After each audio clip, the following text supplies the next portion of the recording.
Hello everyone. August मास सरिबाकु आसिलानी एवं जो मैंने एथर ओपीएससी मेन्स एग्जाम देइचंती सेमानकर समस्त मन में गोटे कॉमन डाउट आसुथबो जे एते लेट कोन पई होउची रिजल्ट बाहरी पारे।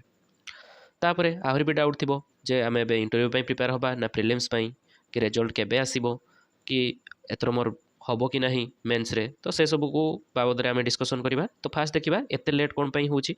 आपण माने जानथिबे प्रीवियस रिक्रुटमेंट रे केते वैकेंसी थिला ना 450 प्लस वैकेंसी थिला। तो 450 प्लस वैकेंसी माने मेन्स पई केते जन क्वालिफाई हेतिले बा प्रीलिम्स रे केते जन क्वालिफाई हेतिले ना 450 रो से माने 13 गुणा नियंती एप्रोक्सीमेटली 5800 रु अधिक पिला मेन्स देथिले। तो 5800 पिलांकर खाता देखाइतिला एवं रिजल्ट केबे आसी जाइतिला जुलाई मासरे। बाकी एई थरका रिक्रुटमेंट रे केतेटा बाहरितिला पोस्ट बा वैकेंसी 684 प्लस। तो आर 13 गुणा केते होबो पाखापाखि 8.8 के दैट इज 8800 पाखापाखि पिला एथर मेन्स देइचंती। तो 8800 पिलांकर खाता देखिबा निहाती तो टिके लेट होबो ना, सेइथ पई एथर रिजल्टटा लेट होउची बुझी पारले।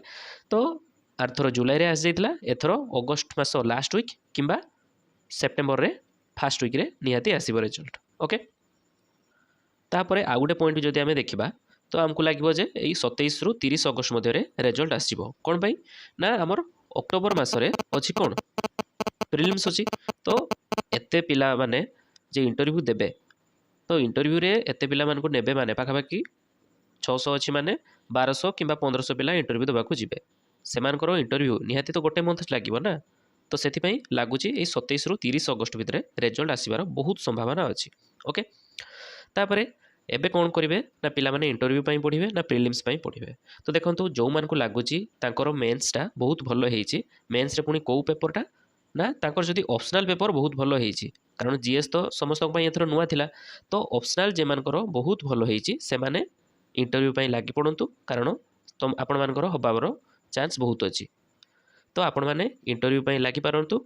आउ जो पिला मानकर ऑप्शनल एते खास हेनी तो से माने प्रीलिम्स पाई पढ़ा स्टार्ट कर दिंतु कारण जदि सिलेक्शन न हो मेन्स रे आपको आउ थे प्रीलिम्स देवाक हम।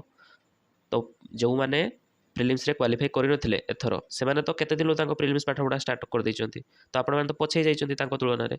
तो जो मान को लागुची बहुत खराब माने एते भल हेनी आपन पेपर से माने प्रीलिम्स पाई पढ़ापढ़ी आरंभ कर दिंतु आउ रिविजन भल से करंतु। आउ जो मान को लागुची तांको ऑप्शनल पेपर भल होईची ता सहित जीएस भी भल होईची से माने इंटरव्यू पाई प्रिपरेशन जेमिति स्टार्ट करचंती सेमिति कंटिन्यू करंतु। ओके, नेक्स्ट मोर हम कि ना।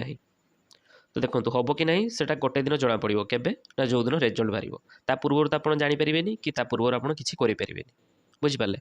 तो भविष्य वर्तमान समय को कौन पाई नष्ट कर पढ़ी चलतु जो कंसिस्टेंसी मेंटेन करी आप आज जाए प्रिपरेशन चलती से कंसिस्टेंसी को मेंटेन करी पाठ पढ़तु रिविजन करूँ रिजल्ट ता दिन आसो आपण प्रिपरेशन चलातु से ओवरथिंक करतुनि कारण आप गोटे पब्लिक सर्वेंट होगा जाऊँच बहुत बड़ बड़ डिसीजन ने तो आप ओवरथिंक कौन कर पढ़तु किसी भावतुनि पढ़तु रिजल्ट जेबे आसबार अच्छी आसो ता सहित किसी आपंकर मतलब ना।